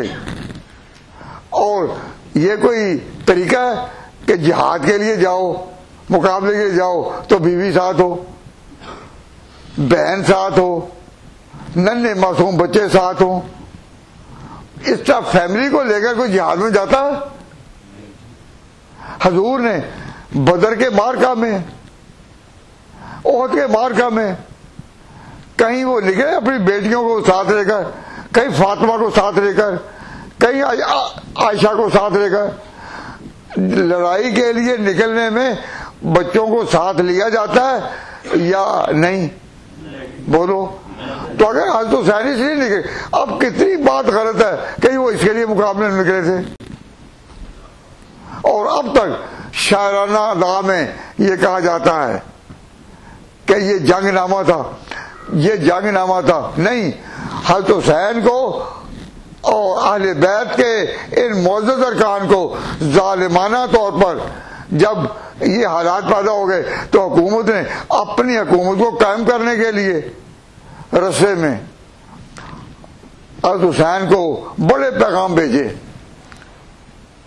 اب حضرت حسین اس وقت انہوں نے جب کہا مجھے واپس جانے دو، میں مدینہ بھی رہنے کو تیار ہوں، واپس اپنے پرانی حالت میں، اسٹیٹس میں عراق میں کسی ساتھ میں جانے دو، میں، اور اگر کہو کہ نہیں یزید کی حکومت کو ماننا ہے تو مجھے اس کے پاس لے چلو، تو اس کا معنی یہ کہ حضرت حسین اس کے لیے تیار ہو گئے تھے کہ مجھے پاس لے چلو۔ تو حضرت حسین نے اگر وہ ان کو اس کے پاس لے جاتے تو یہی کہنا تھا نا کہ جو تمہارے باپ نے کہا تھا نا کہ میں کتاب و سنت پر حکومت کروں گا، تو بھی ان شرطوں کو مان لے، میں تجھے مان لوں گا۔ کیا تو حسین کو تو اقتدار کی ضرورت نہیں تھی، کیوں؟ یہ وہ حضرات تھے کہ جو سلطنتیں دینا جانتے ہیں، لینا نہیں۔ حضرت حسن نے اور حسین نے بنائی سلطنت کو چھوٹی تھی، جہاں علی کی حکومت تھی، تو وہ سلطنت دی تھی یا نہیں معاویہ کو؟ تو فاطمہ گود کے پلے ہوئے دنیا کی سلطنت کے خواہش مند نہ تھے، وہ تو سلطنت دینا جانتے ہیں۔ کیا وہ سلطنت کو جب دینا جانتے ہیں تو کیا وہ لینے کے لیے آئے؟ حضرت حسین سلطنت لینے کے لیے آئے تھے، تو جو کہتے ہیں کہ وہ مقابلے کے لیے آئے تھے، یہ بالکل غلط ہے۔ شہادت کیا ہے؟ شہادت کیا ہے؟ ایک ورثہ محمد کے گھرانے کا، نیا عنوان ہے حق و باطل کے پھنسانے کا، شہید عشق کی واقف اسرار محبت سے، وگرنہ کس کو آتا ہے سلیقہ سر کٹانے کا۔ اب حضرت حسین جو تھے، انہوں نے جب کہا کہ مجھے کے بعد لے چلو، میں خود بات کروں گا، تو معلوم ہوا وہ سلطنت لینے کے لیے نہیں آئے تھے، ورنہ کہتے مجھے لے چلو۔ لیکن ان کو پتا تھا کہ ہم ایک خاندان کی اولاد ہیں، عبد مناف کی ہم اولاد ہیں، یزید بھی عبد مناف کی نسل سے اور حسین بھی عبد مناف کی نسل سے۔ تو حضرت حسین جانتے تھے کہ ہم کزن ہیں، اور جب سامنے جائیں گے تو میری بات وہ مان لے گا، جس طرح حسن کی بات معاویہ نے مانی تھی۔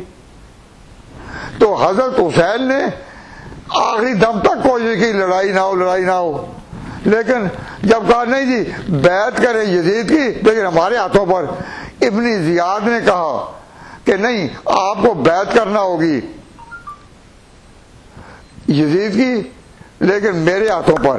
وہ کہہ رہے مجھے وہاں لے چلو، نہیں ہمارے ہاتھوں پر۔ اب حضرت حسین اب مقام غیرت میں آ چکے تھے کہ میں علی کا بیٹا ہوں، اس بہادر کا بیٹا ہوں جو کہتے ہیں کہ حیدر کرار، میں فاطمہ کا دودھ میں نے پیا ہے، اب میں ان لوگوں کے ہاتھوں پر بیعت کروں اس کی۔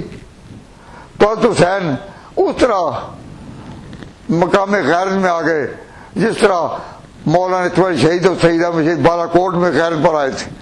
جب ان کو پتہ بھی چل گیا کہ سکھ جو ہے مانسرا کے اس مارکے میں وہ اب جیت رہے ہیں، وہ جیت رہے ہیں، انہوں نے چاہا کہ کس طرح اسماعیل اور سید احمد شہید ہماری ماتحتی قبول کر لیں سکھوں نے، لیکن حضرت حسین نے حضرت مولانا اسماعیل شہید مقام غیرت میں آ چکے تھے۔ وہ شہید ہوتے چند گھنٹے کے بعد، لیکن انہوں نے آواز دی کہ مجھے جنت دکھا دی گئی ہے، جنت دکھا دی گئی ہے، جنت سے استقبال کر رہی ہے۔ تو جو غیرت کے نام پر اڑتے ہیں وہ پھر حسین کی یاد بنتے ہیں، اسماعیل شہید کی یاد بنتے ہیں، اور جنت بھی ان کا استقبال کرتی ہے۔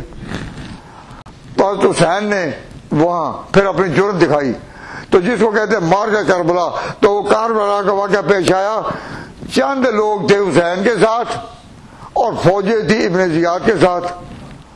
ابن زیاد کی پوری کوشش تھی کہ اگر حسین اور یزید کی صلح ہو گئی اور ان کی شرطیں مان لی یزید نے تو پھر ہمیں کون پوچھے گا، پھر تو عراق میں ان کی حکومت بنے گی، ہمیں تو نہیں کوئی پوچھے گا.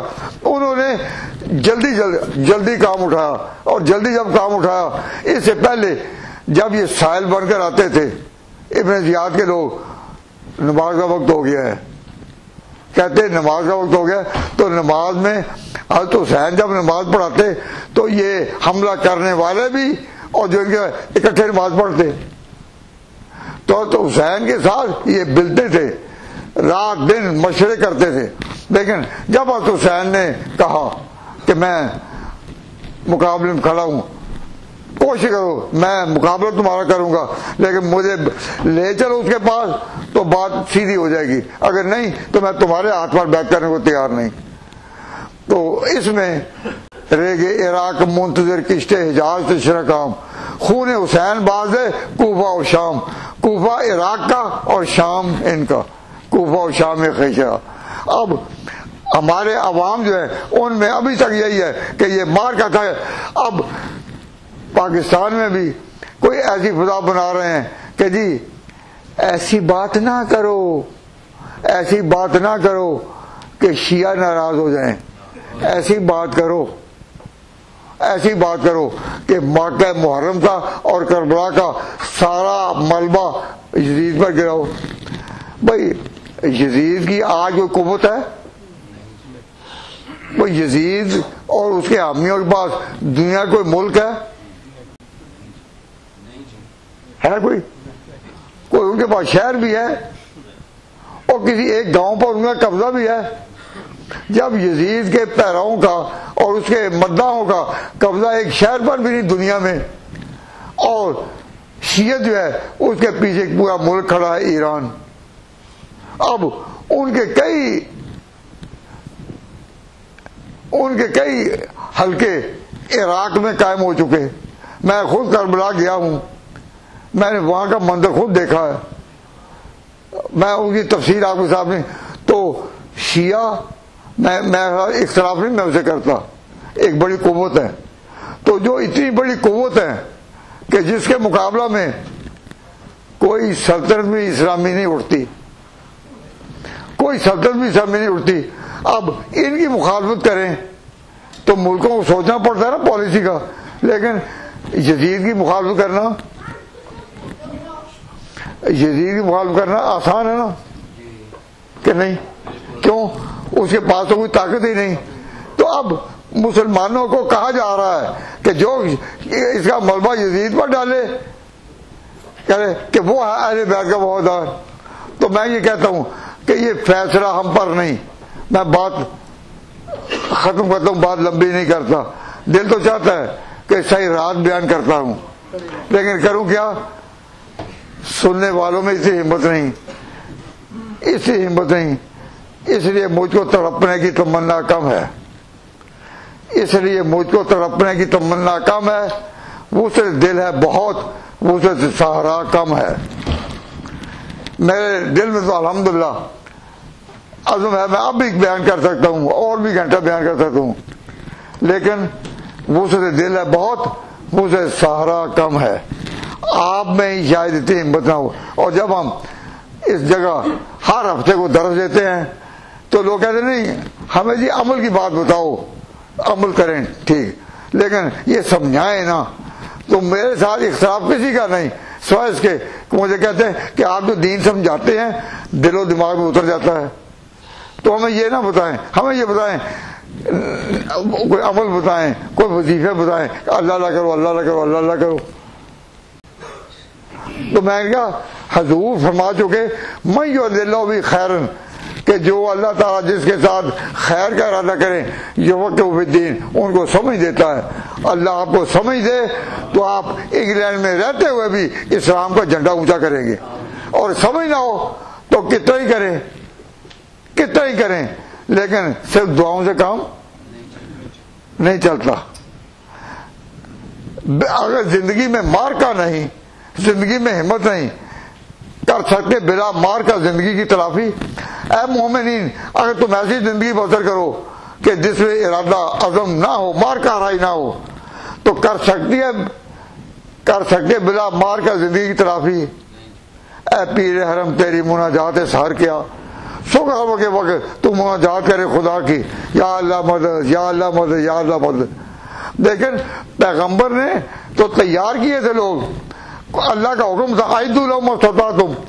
اب ہم کہیں کہ دعاؤں سے کام چلے گا، کر سکتے ہیں بلا مار کا زندگی کی تلافی. اے پیر حرم تیری مناجات سار کیا. دین کی سمجھ آ جائے تو حضور فرما چکے من یرد اللہ بہ خیر یفقہہ فی الدین. اور اب اکیڈمی کا پورے یہاں انگلینڈ میں بلکہ پوری دنیا میں جہاں جہاں تعارف ہے وہ یہ کہ ہم نے یہاں مسلمانوں کے اجتماعات میں کوشش کی ہے ان میں سمجھ پیدا کریں، سوچنے کی دعوت دیں، سوچنے کی دعوت دیں. میں سوچنے پر پکارتا رہا لیکن ساتھی یہی کہتے رہے کہ نہیں جی ہمیں عمل بتائیں، what to do and what not to do. بس ہم سوچنے کی سائڈ میں کہ یہ بڑی مشکل ہے. تو آج اس اکیڈمی کا اور اس بلڈنگ کا یہ عوامی اجتماع غالباً آخری ہے. آپ یہ دعا کریں کہ اکیڈمی نے جو آواز اٹھائی، الحمدللہ پورے ملک میں اکیڈمی کا تعارف یہی ہے کہ اس نے مسلمانوں کو سوچ اور سمجھ اور فکر اور فہم اس کی دعوت دی ہے. اور ہمیشہ اب دیکھیے میں نے حضرت حسین کے بہادری کے 2 واقعات نقل کیے ہیں. حضرت حسین کا بہادری کے 2 واقعات. کب؟ حضرت عثمان کی حکومت میں. جب حضرت عثمان کی حکومت تھی تو حضرت عثمان کی حکومت کے ماتحت فوجی خدمات میں حضرت حسن اور حسین یہ نکلے. تو یہ مدینہ منورہ سے 3 سفر، 1 2 اور 3، 15,000 میل کا فاصلہ حضرت حسین نے طے کیا ہوا ہے. تو حضرت حسین کے 3 سفر ہے جہاد کے. یہ کربلا سے پہلے کی بات ہے. کربلا کا واقعہ تو ہوا نا امیر معاویہ کے بعد، لیکن یہ جو سفر تھے حضرت حسین نے کیے حضرت عثمان کی خلافت میں. تو انہوں نے عثمان کی خلافت کو حق جانا تو سفر کیے نا. تو اہل بیت ہمارے ساتھ ہیں. اب میں یہ چارٹ ہے، آپ کہیں گے آپ نے سنا دیا لیکن آپ کبھی دیکھیں گے نہیں مدینہ کہاں ہے، اور پھر ترکستان کہاں ہے، پھر پاکستان کہاں ہے، اور افریقہ کہاں ہے. یہ سارے نقشہ آپ کے لیے تاہم ایک بات میں کہتا ہوں، یہ نہ کہنا کہ میں شیعوں کی حمایت کر رہا ہوں، لیکن بات صحیح کہتا ہوں. سوچو آپ جو شیعوں کی مخالفت کرتے ہیں نا کہ جی یہ ماتمی جلوس کیوں نکالتے ہیں، تو میں کہتا ہوں نا ان کو کرنے دو، کیوں رکاوٹ بنتے ہو. آپ ان کی جو یہ اپنے آپ کو پیٹتے ہیں تو وہ کس لیے پیٹتے ہیں وہ سمجھے بھی کبھی. یوں ہی کہتے ہیں کہ جی وہ بے صبری کرتے نا کہ جی حضرت حسین شہید ہو گئے تو اس میں وہ بے صبری میں روتے ہیں کہ کیوں شہید ہو گئے. ایسا نہیں ہے. بات سچی بتا دوں، یہ آخری بات زیادہ لمبی نہیں ہوگی لیکن سچی بات کہوں، ذرا غور کریں بھائی. دیکھیے نا انسانوں کی عادت اپنے آپ کو پیٹنے کب کا ہوتی ہے؟ جب اپنی کوئی پشیمانی ہو. انسان کوئی اپنی کام کرے غلط اس کی اپنی جان پر او تو پشیمان میں ہائے. کوئی شخص آپ کو دیوار کے ساتھ ٹکرے مارتا جو نظر آئے تو کوئی کہے گا کہ کوئی ظلم کر رہا ہے اس پر؟ نہیں، وہ اپنی پریشانی میں ہے. نہیں سمجھے؟ اپنے تو امر واقع یہ ہے کہ جب بھی پیٹا اپنے آپ کو مارا جاتا ہے اپنے آپ کو ہائے ہائے تو اسی وقت کہا جاتا ہے جب کوئی غلطی ہوئی ہو. جب کسی پر غصہ ہو تو وہ اپنے باڈی پر نکالا جاتا ہے. بولو، کسی پر غصہ ہو تو غصہ اس پر نکالا جائے گا یا اپنی باڈی پر؟ تو اپنی باڈی پر غصہ کون ڈالتا ہے؟ اپنی باڈی پر غصہ وہی ڈالتا ہے کہ اپنا کوئی جرم یاد آئے یا اپنی کوئی تکلیف یاد آ جائے. مثلا حضرت ابراہیم کی بیوی تھی سارا. حضرت ابراہیم کی پہلی بیوی جو تھی سارا، اس کی عمر 99 ایئرز تھی. بوڑھی 99 ایئرز کی عورت جو ہے وہ بوڑھی ہوتی ہے. جوان جو بوڑھی ہوتے ہیں نا، ان کے پاس وہ لمبا قصہ قرآن میں ہے، فرشتے آئے اور فرشتوں نے کہا ابراہیم کو کہ تجھے بشارت ہم دیتے ہیں، تو بشارت دیتے ہیں کہ اس کے ہاں بیٹا ہوگا. تو اگر 99 سال 99 ایئر کی عورت ہو اور اس کے بارے میں کہا جائے کہ یہ بیٹا جنے گی، تو اس کے منہ سے کہنے کے ہائے آلے دو، کیا میں اب بچہ جنوں گی؟ تو اس نے کہا یا بھائی رہتا آلے دو. ہائے خرابی، یا ویرتا کا معنی ہائے خرابی کہ یہ کہ میں بچہ جنوں گی. وہذا بالی شیخا، اور حضرت ابراہیم کی عمر اس وقت 100 سال کی تھی کہ دونوں بوڑھے ہیں. تو فرشتوں نے کہا عطا جبین من امر اللہ، تو اللہ نے ارادہ کیا ہے، اس بات تعجب نہ کرو کیسے ہوگا، لیکن بیٹا ہوگا. تو انہوں نے اس وقت اس کا کہا ہائے یا ویلتا، ہائے خرابی. میں یعنی اپنی ہمت بغیر پتا ہوتا ہے نا کہ 90 ایئر عمر کی عورت کو جب کہا جائے بیٹا ہوگا، اور اسے بیٹا نہیں ہوگا، بیٹا بھی ہوگا، اس کا آگے بھی بیٹا ہوگا. کون؟ یعقوب. تو اسحاق کی بشارت دی اور اسحاق کے ساتھ ہی یعقوب کی بھی.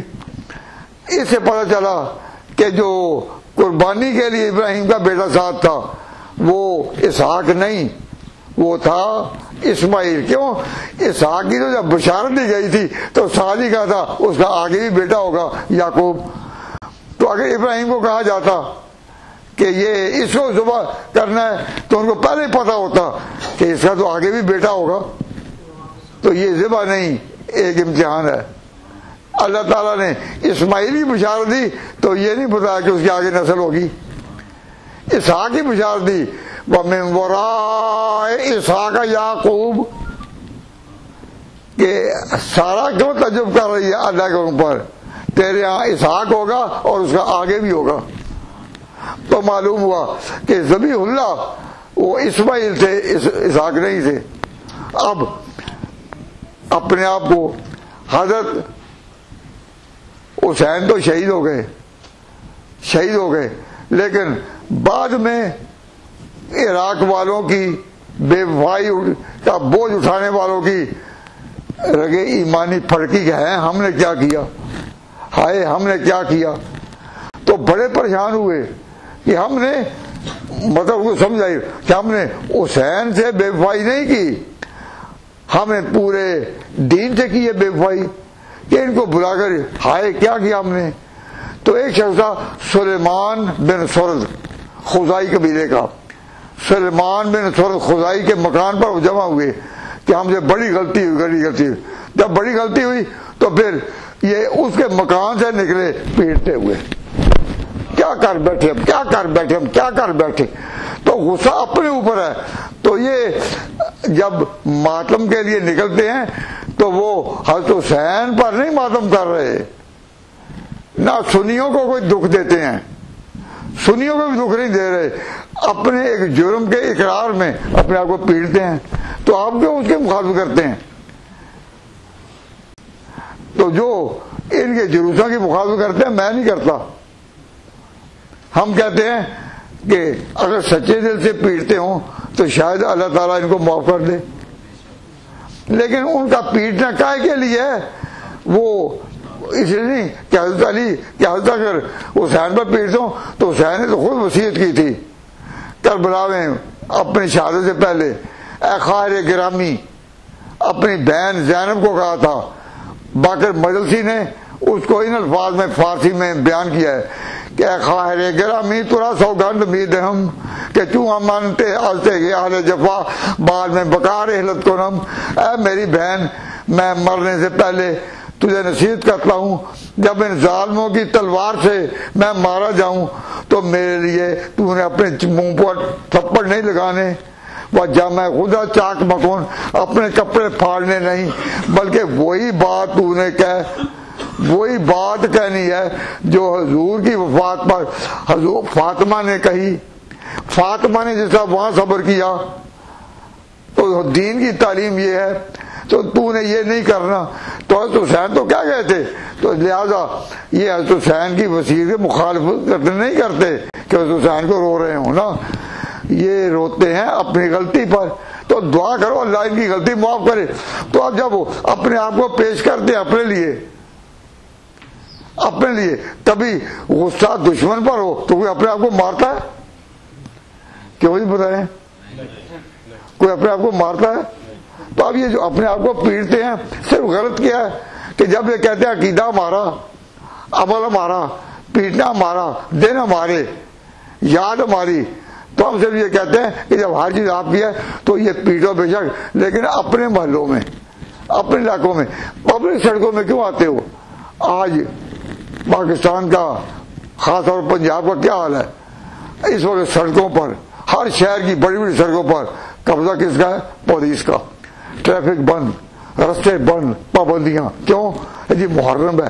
تو جب محرم آتا ہے ایک عجیب حالت ہوتی ہے. دعا کرو اللہ تعالیٰ پاکستان کو مزید آزمائشوں سے بچائے رکھے.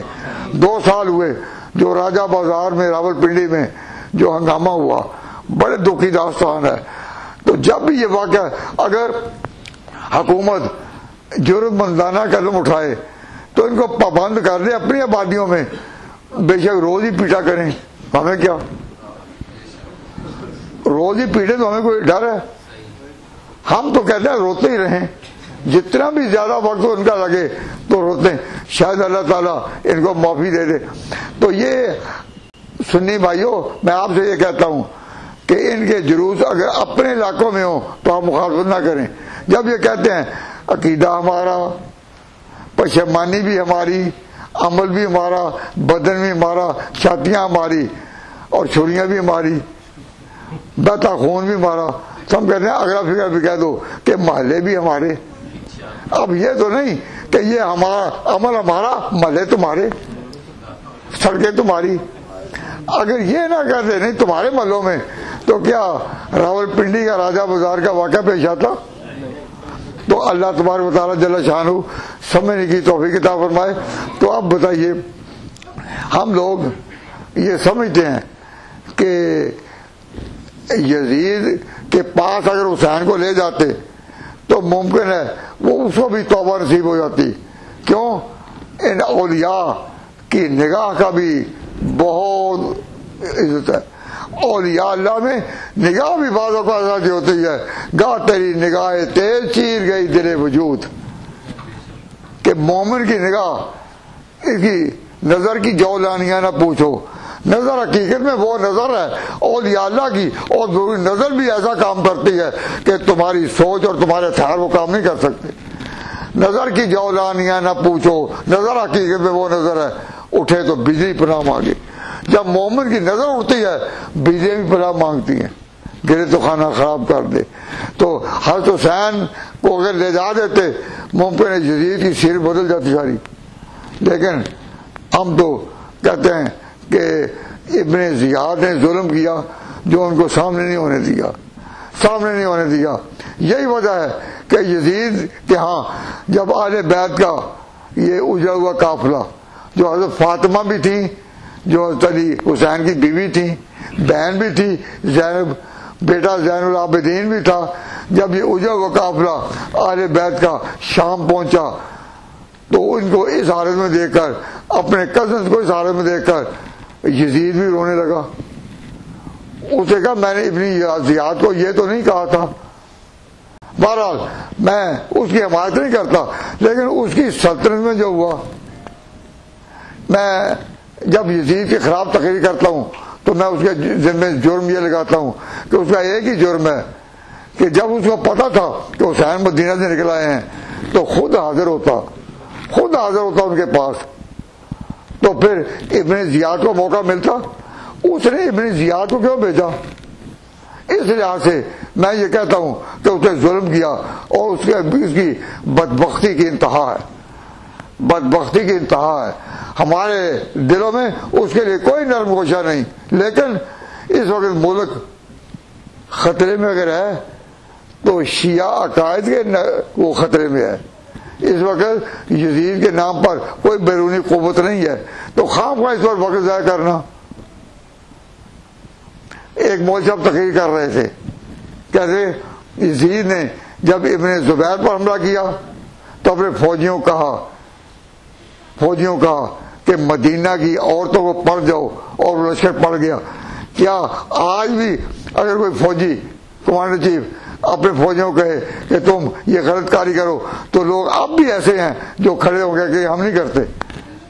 تو کیا اس وقت کیا اور اس مولوی صاحب نے یہ کہا کہ اس رات مدینہ منورہ کی 1000 عورتیں حاملہ ہوئی تھیں۔ اس قسم کی لغو باتیں کرتے ہیں، ہم حیران ہیں کہ ان باتوں میں کیا ملے گا کہ جی ہمیں تو یہ ملے گا تاکہ رخ رہے ادھر رہی، کوئی یہ نہ بتائے کہ حضرت حسین کے اصل قاتل کون تھے۔ تو حضرت مولانا عبدالشکور لکھنوی رحمۃ اللہ علیہ نے بڑی تحقیق کے ساتھ کہا کہ قاتلان حسین کی خانہ تراشی لو۔